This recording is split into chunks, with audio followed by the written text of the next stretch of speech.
بسم الله الرحمن الرحيم. الحمد لله والصلاة والسلام على رسول الله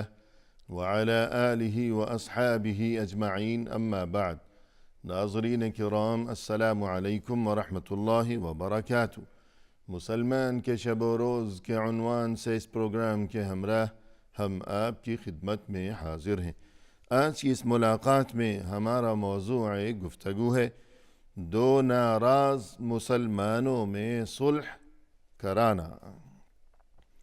قرآن کریم میں اللہ سبحانہ و تعالی نے ارشاد فرمایا ہے،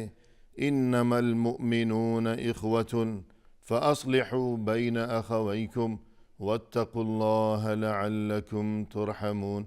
یقیناً تمام اہل ایمان آپس میں بھائی بھائی ہیں،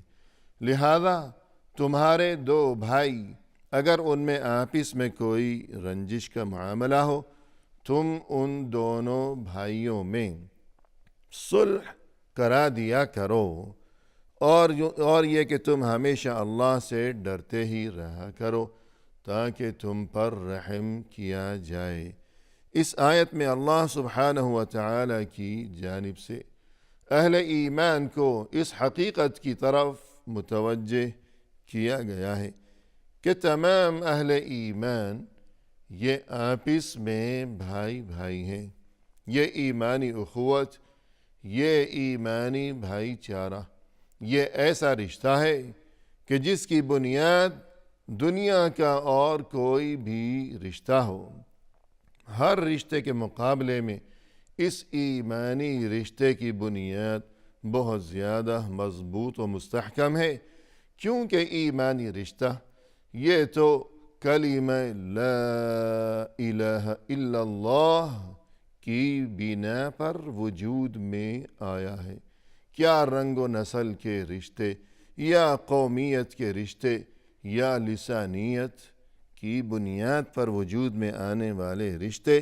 وہ تمام رشتے ہیچ ہیں، ان کی کوئی حیثیت نہیں ہے اس ایمانی رشتے کے مقابلے میں۔ لہذا جب یہ ایمانی رشتہ یہ سب سے مضبوط و مستحکم رشتہ ہے، اور اس سے بھی بڑھ کر مزید یہ کہ یہ تو مبارک اور مقدس رشتہ ہے، لہذا اس رشتے میں کبھی کوئی دراڑ نہیں پڑنی چاہیے۔ لیکن اگر خدا نخواستہ کہ انسان آخر کمزور ہے، فطری معاملات بھی اس کے ساتھ چلے آ رہے ہیں، کوئی فرشتہ تو نہیں ہے، آخر انسان تو بس انسان ہی ہے۔ اگر دو مومنوں کے مابین زندگی کے کسی موڑ پر کوئی رنجش پیدا ہو گئی ہو، وہ دو افراد ہوں یا دو قومیں ہوں یا خاندان ہوں یا کسی بھی سطح کا وہ معاملہ ہو، تو اللہ کی طرف سے حکم یہ دیا گیا کہ تم جلد از جلد ان میں صلح کی کوشش کرو، اس بارے میں فکر و جستجو کی جائے، اور یہ کہ اس بارے میں جد و جہد کیا جانا ضروری ہے، نہ یہ کہ باقی تمام لوگ اور معاشرے کے دیگر تمام افراد بس تماشائی بنے بیٹھے رہیں کہ ہمیں کیا لینا دینا ہے اس معاملے سے۔ پھر یہ بھی فرمایا آیت کے آخری حصے میں کہ اللہ سے ڈرتے رہو تاکہ تم پر رحم کیا جائے، یعنی آپس میں صلح کرانا یہ گویا کہ اللہ کے خوف کا یہ تقاضا ہے۔ اگر دلوں میں تقوی ہوگا، اللہ کا خوف ہوگا، اللہ کا ڈر ہوگا، اور یہ کہ فکر آخرت کا جذبہ ہوگا، تو مسلمان اہل ایمان آپس میں نفرتوں اور رنجشوں سے باز رہیں گے، اپنے تعلقات کو خوشگوار بنائے رکھیں گے، اور اسی طرح اگر دوسرے کوئی دو افراد ہیں اور ان میں رنجش ہو گئی ہو تو باقی اہل ایمان انہیں اسی حالت پر چھوڑنے کی بجائے فکر کریں گے، کوشش کریں گے کہ ان میں بہتری واپس کسی طرح لوٹ آئے۔ اسی طرح فرمایا قرآن کریم میں فاتقوا اللہ واصلحوا ذات بینکم، تم اللہ سے ڈرتے رہو اور اپنے باہمی تعلقات کو تم ہمیشہ درست رکھو، خوشگوار رکھو، کہ جو آپس کے معاملات ہیں اور جو باہمی تعلقات ہیں، تو اللہ کی طرف سے جا بجا قرآن کریم میں وضاحت و صراحت کے ساتھ اس چیز کا ہمیں حکم دیا گیا ہے کہ اللہ سے ڈرو، اور یہ کہ آپ اس کے تعلقات کو درست رکھو، اور یہ کہ لعلکم ترحمون، تاکہ تم پر رحم کیا جائے۔ یعنی آپس میں اگر جھگڑے ہوں گے، فسادات ہوں گے، اور یہ کہ خون ریزیاں گھر کے اندر میاں بیوی رات دن ایک دوسرے پر چلاتے ہوں، لڑتے جھگڑتے ہوں، بھائیوں میں جھگڑے ہوں، پڑوسیوں میں دنگا ہو، فساد ہو، اختلافات ہوں، تو پھر اللہ کی طرف سے رحمت نازل نہیں ہوگی۔ رحمت وہیں نازل ہوگی اور خیر و برکت وہیں ہوگی، سلامتی اور عافیت وہیں ہوگی کہ جہاں آپس میں اتفاق و اتحاد ہوگا، اور جہاں دلوں میں ایک دوسرے کے لیے ادب و احترام کے جذبات ہوں گے۔ اور فرمایا قرآن کریم میں والصلح خیر، صلح تو بہت بہتر ہے۔ یعنی یہ اس قدر مختصر سا یہ جملہ اللہ عز و جل کی جانب سے کتنی بڑی بات، کس قدر قیمتی اور نادر ترین بات اللہ کی طرف سے انسان کو اس مختصر سی عبارت میں سکھا دی گئی کہ والصلح خیر۔ گویا کہ دریا بکوزہ جسے کہا جاتا ہے کہ پورا دریا ایک کوزے میں سمیٹ دیا کہ صلح ہوگی، تو پھر یہ کہ سبھی کے لیے خیر و خوبی ہوگی، دنیا میں بھی اور آخرت میں بھی، اور اس گھر کا جو ماحول ہوگا وہ گھر جنت کا نمونہ بن سکے گا، اور وہ دفتر ہو، کوئی کارخانہ ہو، کوئی بھی ادارہ ہو، یا کوئی ملک ہو، یا کوئی بھی معاشرہ ہو، جہاں صلح ہوگی، آپس کے تعلقات خوشگوار ہوں گے، دلوں میں عزت ہوگی ایک دوسرے کے لیے، تو دنیا میں بھی خیر و خوبی، آخرت میں بھی خیر و خوبی، اپنے لیے بھی بہتری اور دوسروں کے لیے بھی بہتری۔ اور یہ کہ سبھی جانتے ہیں کہ وہ دو خاندان ہوں، دو فوجیں ہوں، دو لشکر ہوں، بڑے بڑے طاقتور عظیم الشان، یا دو افراد ہوں محض، جتنا بھی لڑ لیں اور جس قدر بھی وہ پنجہ آزمائی کر لیں اور جس قدر وہ طاقت استعمال کر کے اور زور لگا لگا کر دیکھ لیں، آخر ایک وقت وہ آئے گا کہ وہ مجبوراً خود ایک دوسرے کو یوں کہنے پر مجبور ہو جائیں گے، اور ان کے دل سے یہ آواز آئے گی کہ کب تک لڑیں گے، بہت دیکھ لیا، اور یہ کہ عافیت تو اسی میں ہے کہ بھائی بیٹھ کر ذرا بات چیت کر لی جائے۔ تو پھر اس کا مقصد یہ ہے کہ لڑنے کی سرے سے کوئی ضرورت ہی نہیں تھی۔ اور یہ معاملہ یعنی اگر دو خاندانوں کے درمیان یا دو افراد کے درمیان ناراضگی چل رہی ہو، اب اس ناراضگی کو دور کرنا، اور اگر کوئی یہ چاہے کہ میں صلح کرا دوں، کاش کسی بھی طرح ان دونوں کے درمیان، تو چونکہ یہ کوئی آسان معاملہ نہیں ہے، لہذا دین اسلام میں اس کی بڑی ترغیب دی گئی ہے کہ جس طرح تاکید کی گئی ہے اسی طرح ترغیب بھی دی گئی ہے کہ یہ کام یعنی صلح کرانا یہ انسان کے لیے بہت ہی باعث اجر و ثواب ہے، اور اللہ کے نزدیک یہ پسندیدہ ترین عمل بھی ہے۔ قرآن کریم میں ارشاد ربانی ہوا، فرمائے کہ لا خیر فی کثیر من نجواہم الا من امر بصدقۃ او معروف او اصلاح بین الناس ومن يفعل ذلك ابتغاء مرضات اللہ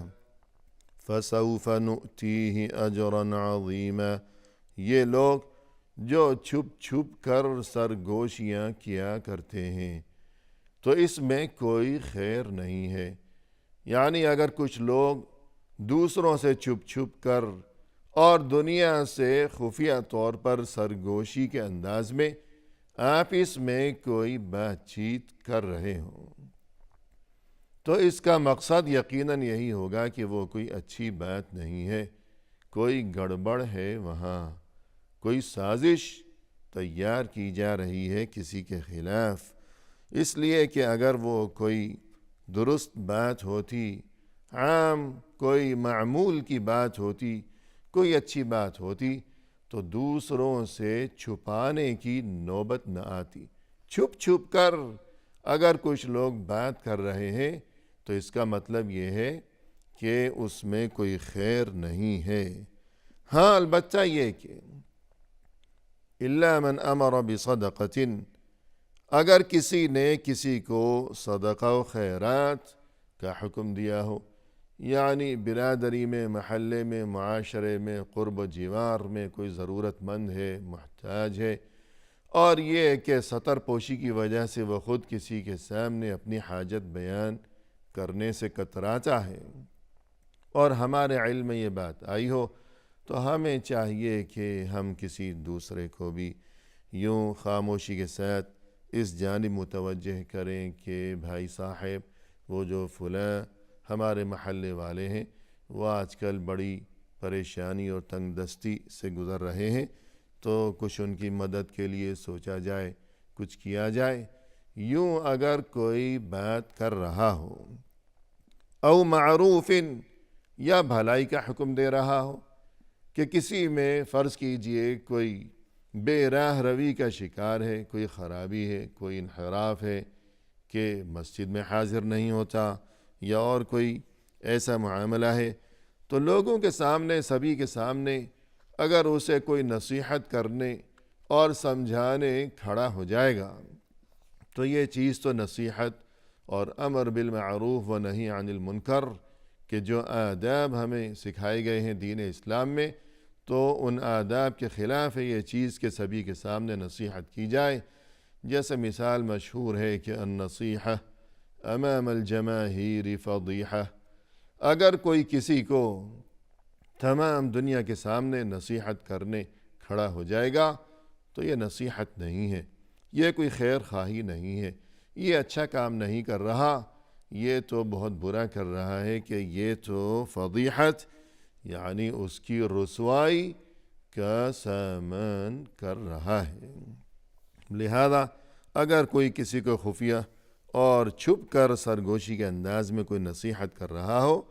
تو یہ اچھی چیز ہے۔ او اصلاح بین الناس، یا کچھ لوگوں کے درمیان صلح کرانے کی خاطر اگر کوئی کسی کے ساتھ خفیہ سرگوشی کر رہا ہو کہ فلاں اور فلاں کے بیچ کوئی ناراضگی ہو گئی ہے تو کچھ کیا جائے، فکر کی جائے، کوشش کی جائے، اور تاکہ دوسروں کو پتہ نہ چل سکے اور یہ کہ بدنامی نہ ہو، رسوائی نہ ہو کہ محلے میں بات پھیل جائے گی کہ وہ جو دو دوست ہیں یا دو بھائی ہیں یا وہ جو دو میاں بیوی ہیں وہ تو آج کل ان میں ناراضگی چل رہی ہے، شاید لوگ تماشا بنائیں، بے عزتی ہو۔ یوں اگر کوئی خفیہ طور پر کسی کو اس بارے میں کوئی بات کہتا ہو تو یہ بہت ہی مبارک بات ہے، اور نہ صرف یہ کہ یہ بہت ہی مبارک بات ہے بلکہ مزید یہ کہ وَمَن يَفْعَلْ ذَلِكَ ابْتِغَاءَ مَرْضَاتِ اللَّهِ، اللہ کی رضامندی و خوشنودی کی خاطر جو کوئی یہ کام کرے گا، صلح کی کوشش دو انسانوں کے درمیان، فَسَوْفَ نُؤْتِيهِ أَجْرًا عَظِيمًا، ہم اسے اجر عظیم سے نوازیں گے، بہت بڑا اجر و ثواب اس کے لیے منتظر ہوگا اللہ کی طرف سے آخرت میں۔ اور مزید یہ کہ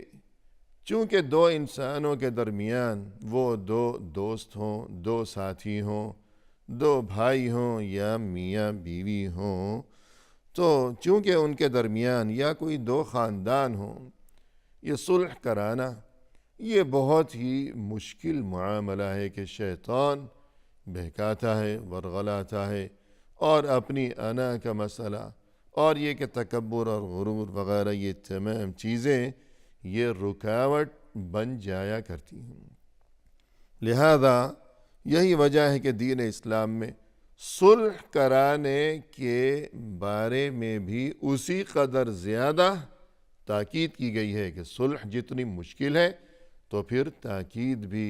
اسی مناسبت سے زیادہ کی گئی ہے، اور فضیلت بھی زیادہ وارد ہوئی ہے۔ اور اس کا ایک نمونہ یہ ہے کہ دین اسلام یہ چاہتا ہے، اللہ یہ چاہتا ہے کہ ناراضگی کا جلد از جلد خاتمہ ہو جائے، یہ ناراضگی طول نہ پکڑنے پائے، کہ جس قدر یہ ناراضگی طول پکڑے گی تو اسی قدر معاملہ بگڑتا ہی چلا جائے گا، تاکہ یہ ناراضگی کا معاملہ جلد از جلد حل ہو جائے۔ تو جو بھی اس سلسلے میں ہو سکے، تو ایک بات یہ کہ قال رسول اللہ صلی اللہ علیہ وسلم لیس الکذاب الذي يصلح بین الناس فینمی خیرا او یقول خیرا، اگر کوئی شخص دو انسانوں کے درمیان ناراضگی دور کرنے کی خاطر مبالغے سے کام لے کہ بات کو ذرا بڑھا چڑھا دیا ہے، مثلا یوں کہا کہ آپ کو غلط فہمی ہو گئی، وہ تو آپ کی بہت عزت کرتا ہے، آپ کو اچھا انسان سمجھتا ہے، اور اس کے دل میں تو آپ کے خلاف کوئی رنجش نہیں ہے، شاید آپ کو غلط فہمی ہو گئی، آپ بھی غلط فہمی دور کر دیجئے، اور وہ تو صلح کرنا چاہتا ہے، اگر واقعی ایسی بات ہے، لیکن مزید بڑھا دیا اسے اپنی جانب سے صلح کی خاطر، تو فرمایا رسول اللہ صلی اللہ علیہ وسلم نے کہ اگر کوئی ایسا کرتا ہے تو اسے جھوٹ تصور نہیں کیا جائے گا، کہ تھوڑا سا مبالغہ بھی کر لیا تو یہ جھوٹ نہیں ہے۔ اسی کے ساتھ ناظرین فی امان اللہ، وآخر دعوانا ان الحمد للہ رب العالمین۔